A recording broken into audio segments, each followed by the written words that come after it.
Praise the Lord. सबको जय मसीह। हम परमेश्वर पिता का धन्यवाद करते हैं कि उसने हम सभी को संभाला, हर एक मुसीबतों से बचाया और यह समय हमारे जीवन में दिया ताकि हम उसका धन्यवाद करें और उसके वचन को पढ़ें और उस पर मनन करें और जानें परमेश्वर पिता की हमारे जीवन के लिए क्या इच्छा है।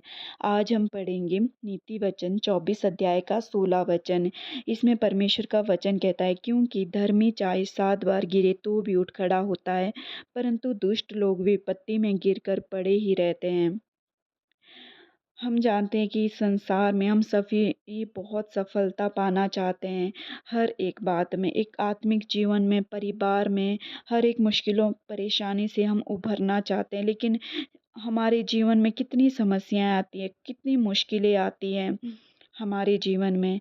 लेकिन परमेश्वर का वचन है, पवित्र आत्मा है, जो हम उन सब बातों से हमें उठ खड़ा करता है और अपने अनुग्रह में चलाता है, अपनी शांति और अपनी आनंद को हमारे जीवन में देता है। हम इस वचन में पढ़ते हैं कि वो प्रभु यीशु मसीह हमें इस वचन के ज़रिए हमसे क्या कहना चाहता है। इसमें परमेश्वर का वचन कहता है कि धर्मी चाहे 7 बार गिरे तो भी उठ खड़ा होता है। हम जानते हैं कि ऐसा नहीं है कि जो धर्मी व्यक्ति होते हैं उनके जीवन में कोई परेशानी, कोई मुश्किलें नहीं आती। जो परमेश्वर के वचन के अनुसार चलने वाले लोग हैं, जो मसीही लोग हैं, उनके जीवन में भी मुश्किलें आती है। वो भी कई बार गिरते हैं अपनी समस्याओं में, बहुत बातों में। लेकिन परमेश्वर का वचन कहता है कि यदि वो गिरते हैं, यदि धर्मी लोग गिरते हैं, फिर भी वो उठ खड़े होते हैं।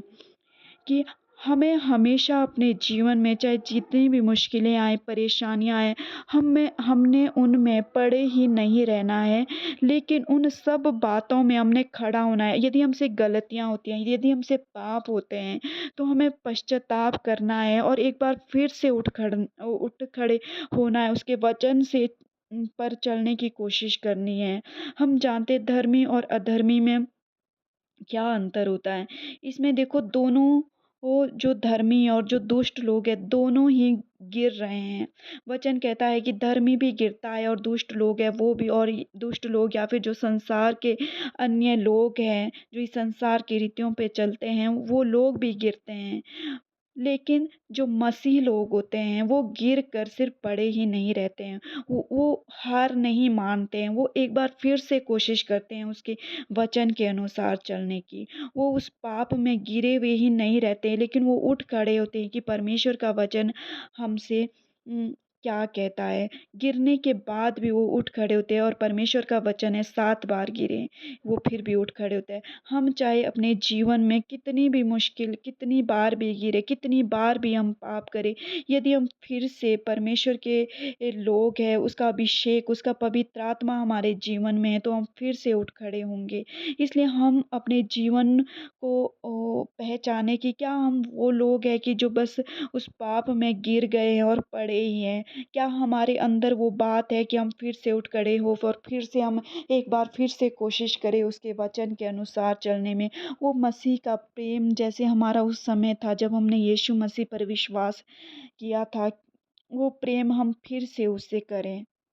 और परमेश्वर की नज़र में हम अभी भी धर्मी व्यक्ति हैं और ऐसा नहीं यदि अब एक बार गिर गए तो हम वो दुष्ट लोग हो गए, परमेश्वर की नज़र में पापी हो गए, ऐसा नहीं है। परमेश्वर की नज़र में हम अभी भी धर्मी लोग हैं, क्योंकि जो धर्मी होते हैं वो उठ खड़ा होता है। परमेश्वर की जैसे हम पाप में गिर जाते हैं, हम इस संसारिक बातों में जब चले जाते हैं, ऐसा नहीं है कि हम परमेश्वर की नज़र में दोषी हो गए हैं, परमेश्वर हमसे नफ़रत करने लगा है, ऐसा नहीं है। और हम दुष्ट तब बनते हैं यदि हम उस पाप में गिरे ही रहते। लेकिन यदि एक बार आज हम फिर से उठने की कोशिश करते हैं, हम चाहते हैं एक बार फिर से हम उसके अनुसार चलें, तो हम पश्चाताप करें और परमेश्वर के वचन के अनुसार चलने की कोशिश करें। और उठने की ताकत हमें कैसे मिलती है? उठने की ताकत जब हमने यीशु मसीह पर विश्वास किया, उसने हमें पवित्र आत्मा दिया है। वो पवित्र आत्मा का अभिषेक अभी भी हमारे जीवन में है और पवित्र आत्मा ही है जो हमारी अगुवाई करता है। वो धीमी आवाज़ से हमसे कहता है कि हमें अभी भी ही उसके अनुसार चलना है, अभी भी हम चल सकते हैं, अभी भी हम उसके प्रिय, उसके प्रेमी लोग बन सकते हैं। यदि हमारे जीवन में वो आवाज़ आ रही है तो वो पवित्र आत्मा की है। वो पवित्र आत्मा जो उसने हमसे हम में दिया है। हम एक बार फिर से चलें, एक बार फिर से कोशिश करें और हम सच में उस दुष्टता में पड़े ही ना रहें, बल्कि हम धर्मी लोग बनें।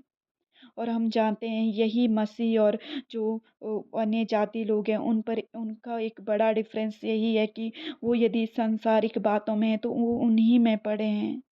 वो उन्होंने उसको ही अपना आधार मान लिया है, लेकिन हमारा आधार वो पाप नहीं है, वो गलतियाँ नहीं हैं और हमारा आधार प्रभु यीशु मसीह है, हमारी नींव वो है और वो हमारी नींव स्ट्रॉन्ग है तो हम फिर से कोशिश करेंगे उसके वचन के अनुसार चलने की।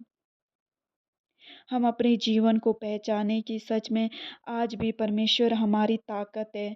हम उसमें दृढ़ता में बने रहें। हम अपने जीवन में कभी हार भी ना मानें। हो सकता है हमने बीते समय में कई गलतियाँ की हो, उसके वचन के अनुसार नहीं चले हैं या बहुत बातों में उसकी आज्ञा को नहीं माना है। लेकिन हमें कभी अपने जीवन में हार नहीं माननी है कि हम तो अब परमेश्वर से दूर हो गए हैं। हमें अपने जीवन में हार नहीं माननी है, हमने एक बार फिर से उठ खड़े होना है उसके अनुसार चलने के लिए और परमेश्वर की नज़र में आज भी हम उसके प्रिय लोग हैं, उसके उससे प्रेम करने वाले लोग हैं। इसलिए हम इस डिफ़रेंस को समझें, इस वचन की गहराई को समझें कि परमेश्वर का यह वचन हमसे क्या कहता है। जिस प्रकार हम जानते हैं कि पतरस भी कितना जब उसने प्रभु यीशु मसीह का इनकार किया 3 बार और कितना उसने अपने आत्मिक जीवन में अपने आप को हारा हुआ महसूस किया होगा। हम देखते हैं कि वो उसने फिर से पश्चाताप किया और प्रभु यीशु मसीह से माफ़ी माँगी और प्रभु यीशु मसीह ने उसे वो एक स्ट्रेंथ दी, वो ताकत दी एक बार फिर से उसके अनुसार चलने में और जब वो लोगों के बीच में पेंतेकोस्ट के दिन में खड़ा हुआ तो कितने 3,000 जो लोग हैं वो बदल गए। उन्होंने यीशु मसीह पर विश्वास किया।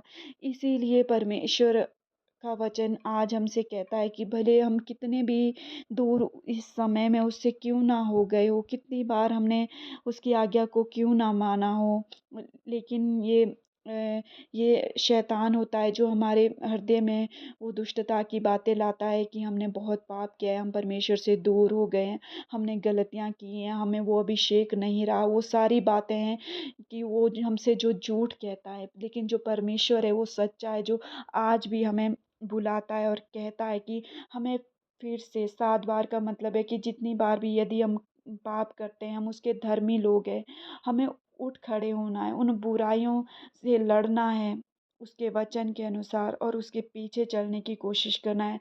और आज हमारे पास है चूज़ करना कि हमने क्या चुनना है, परमेश्वर के पीछे चलना या उन बुराइयों में, उन पापों में, उस सारी बातों में पड़े रहना। इसलिए आइए इस समय में इस वचन के लिए और अब हम अपने जीवन के लिए प्रार्थना करें। धन्यवाद मेरे महान स्वर्ग में विराजमान मेरे पिता।